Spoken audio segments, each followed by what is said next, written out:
Kuntur mi diring iriha ani magkuntur mi kini ani amon ikuntur tugod na dala na sa A-frame mo na A-frame kana na A-frame mana gamit mig A-frame karon.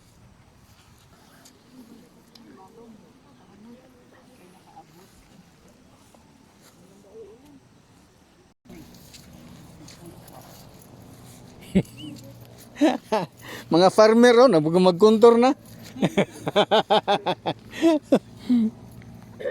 Sorry, ang wala kagahapon, kamo na lang mangutana sa inyong mga tapadiha.